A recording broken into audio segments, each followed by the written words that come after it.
Students, welcome to online classes. तो जैसे कि आप सभी को पता है कि 1 अप्रैल से हम कंटिन्यूएशन में फिजिक्स एंड बायोलॉजी की क्लासेस ले रहे हैं और आप सभी को यह भी पता है कि 11th एंड 12th की क्लासेस कंटिन्यूएशन में हमारी चल रही है। जैसे कि आप देख रहे हैं कि हम लोग एनसीईआरटी को एज अ रेफरेंस बुक लेकर चल रहे हैं, एज वेल एज उसकी लाइन टू लाइन रीडिंग भी कर रहे हैं और उसके न्यूमेरिकल्स भी हमने ऑलमोस्ट 80 to 90% हमने किए। जो बाकी के बचे 10 से 20% के क्वेश्चन जो बच जाते हैं वो हम उसको बाद में देंगे, वो हम जब हमारे पास रिवीजन होगा या हम तब देंगे। बट मैं ये कह सकता हूं कि वो सारे क्वेश्चन जो हमारे बोर्ड के लिए इंपॉर्टेंट थे वो हम कर चुके हैं। एक इंफॉर्मेशन आप लोगों से और मेरे को शेयर करना था कि जैसे कि आप सभी को पता है कि सीबीएसई ने अभी कुछ सिलेबस को घटाने की बात हो रही है, तो मैं आपको फिजिक्स से रिलेटेड बताना चाहूंगा कि फिजिक्स में जो सिलेबस कट किया गया है, जिसको कम किया गया है, वो आपका प्रैक्टिकल किया गया है, थ्योरेटिकली कुछ नहीं किया गया है। यानी कि थ्योरेटिकली आपका सिलेबस वही सेम रहेगा जो अब तक होता हुआ है, उसमें कोई चेंजेस नहीं है। यस, प्रैक्टिकल आप कुछ कम कर दिए गए हैं, तो इस वजह से हम ये कह सकते हैं कि थ्योरेटिकली हमें उतना ही करना है जितना हम पहले कर रहे हैं। इसके अलावा मैं आपसे ये भी शेयर करना चाहूंगा कि जैसे कि आप सभी को पता है कि हमारे विदिन हमने एक वीडियो डाली थी significance of Gauss theorem, and with in 4 days हमें 4000 प्लस वहां पर व्यूज मिले। 4000 प्लस व्यूज 4 days में एक रिमार्केबल अचीवमेंट है, and thanks to all of you.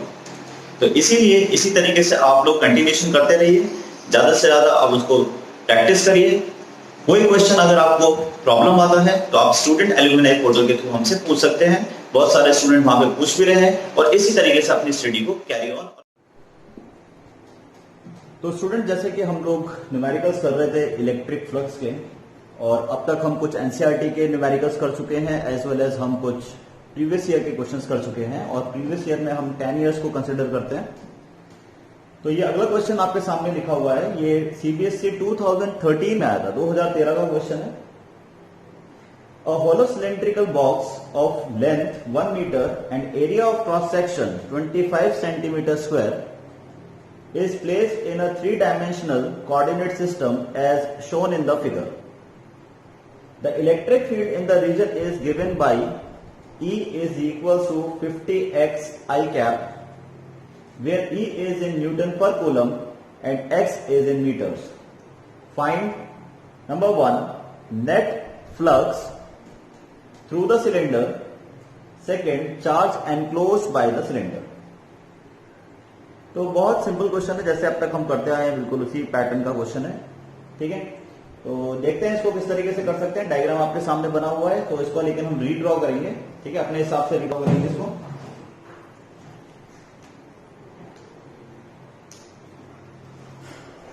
चलिए शुरू करते हैं।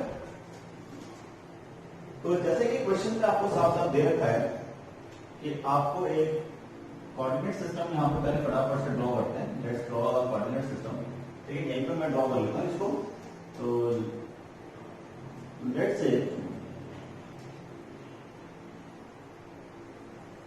से this is your coordinate system. ठीक है, और इसको मान लेते हैं कि suppose this is your X, this is your x,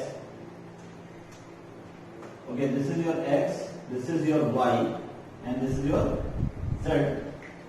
तो अगर ऐसा कह देते हैं तो ये हो जाएगा हमारे पास, और हमसे ये कह रहे हैं कि यहाँ पर एक सिलेंडर रखा हुआ है। तो एक सिलेंडर जो यहाँ पे रखा हुआ है, तो वो अगर हम बात करें तो उसका जो साइज है, दिस इज द सिलेंडर।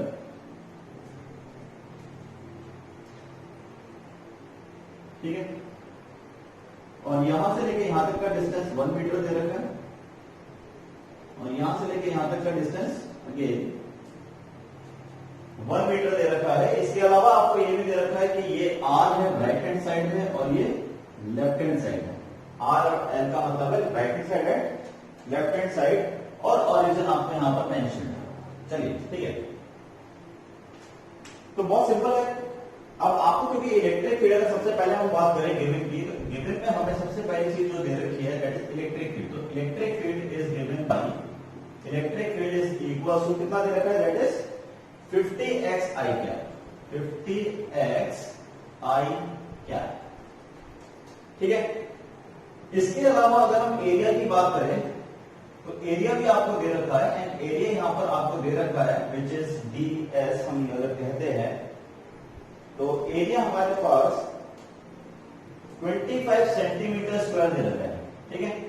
तो 25 centimetre square, this is given to centimetre में converted into metres, so ds is equal to 25 into 10 to the power minus 4 और ये हो जाएगा हमारे पास मीटर स्क्वायर, ठीक है। तो हमने सारा गिवन लिख लिया है। तो अगर हम यहां पर देखें तो सबसे पहली बात है कि इलेक्ट्रिक फील्ड, क्योंकि आई कैप लिखा हुआ है तो आई कैप का मतलब है, आई कैप जो होता है वो पॉजिटिव, यानी कि पॉजिटिव एक्स एक्सिस का यूनिट वेक्टर होता है। तो इसका मतलब ये हो गया that electric field is flowing in X direction, positive X direction. तो हम यहां पर क्या करने वाले हैं, पॉजिटिव एक्स डायरेक्शन में इलेक्ट्रिक फील्ड बना देते हैं। तो let's say electric field is flowing like this, ठीक है। तो ये हमने इसकी डायरेक्शन डिफाइन कर दी फटाफट से। चलिए आगे बढ़ते हैं। तो अगर मैं ये कहता हूं कि कितना इलेक्ट्रिक फ्लक्स बाहर आएगा, तो इलेक्ट्रिक फ्लक्स जो बाहर आएगा वो दो साइड से बाहर आएगा। एक साइड आपकी हो जाएगी दिस वन, एक साइड हो जाएगी आपके पास R और दूसरा हो जाएगा ये। So we already know that electric field lines अगर किसी भी सरफेस से परपेंडिकुलरली पास होती हैं तो वो इलेक्ट्रिक फ्लक्स बनाती है। तो आप देख सकते हो कि सिर्फ इसी सरफेस से पास हो रहा है परपेंडिकुलरली, कर्व सरफेस एरिया से पास नहीं हो रहा है। तो इसी वजह से हमने सिर्फ ये दो सरफेस लिए और यही दो मिलकर फ्लक्स बनाएंगे, टोटल फ्लक्स बनाएंगे, ठीक है।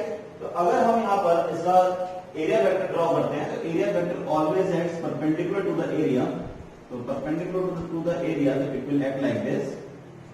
इसी तरीके से अगर ये आउटवर्ड लिया है तो ये भी आउटवर्ड बनाएंगे, ये मैं पहले बता चुका हूं कि ऐसा क्यों, ठीक है। अगर इस वाले सरफेस के लिए आउटवर्ड लिया है तो इसके लिए आउटवर्ड लेंगे। ऐसा नहीं करते ना कि ये वाला आउटवर्ड ये इनवर्ड ले लिया तो गलत हो जाएगा, ठीक है। तो ऐसा नहीं करना, तो ध्यान रखना है, बहुत सिंपल है। इसके बाद अगर हम फ्लक्स की बात करते हैं तो electric flux, electric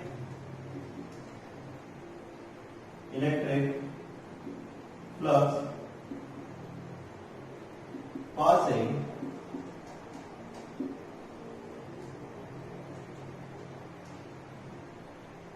electric flux passing through the surface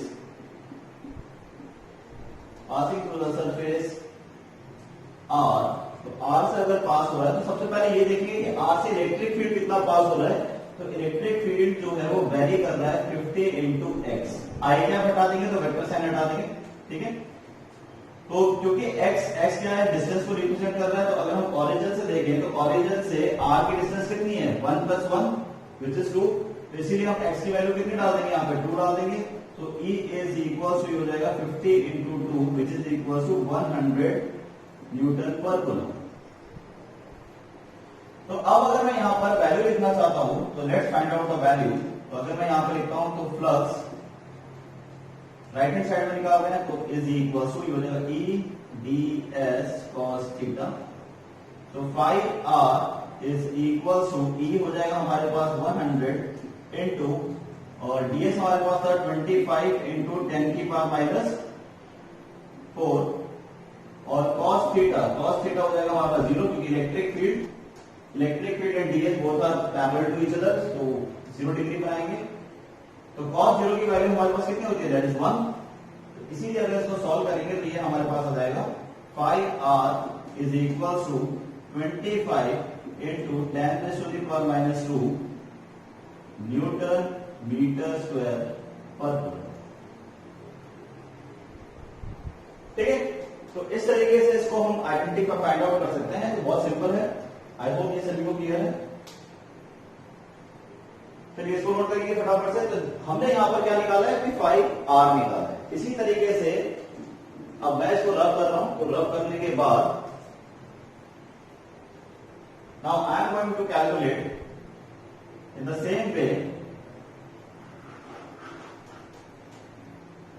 ठीक है।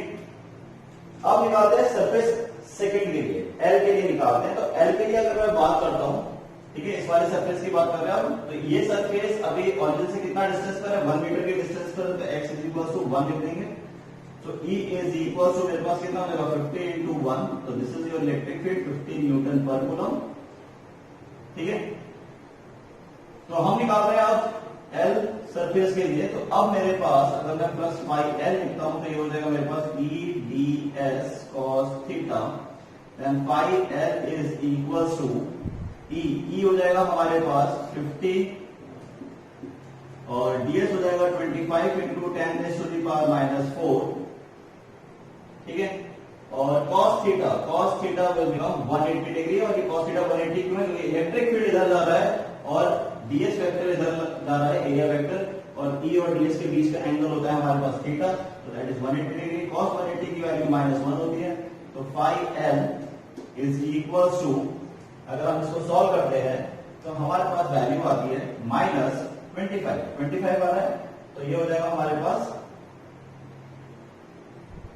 कितना आ जाएगा, that is equal to what will be the value, तो माइनस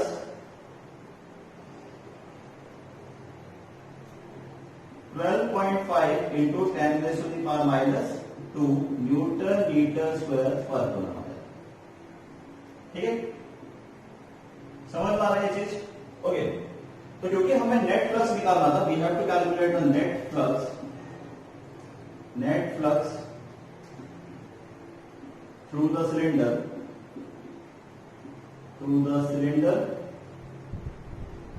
तो फ्लक्स इज इक्वल टू, ये हो जाएगा phi L plus phi R, तो phi is equal to phi L is minus 12.5 into 10⁻⁻² plus 50, अगर हम यहां बात करें तो हमारे पास है 50 इंटू 10⁻⁻², यही तो था हमारे पास, ठीक है।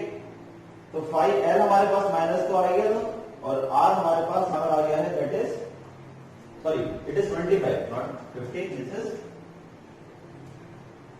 25, ठीक है।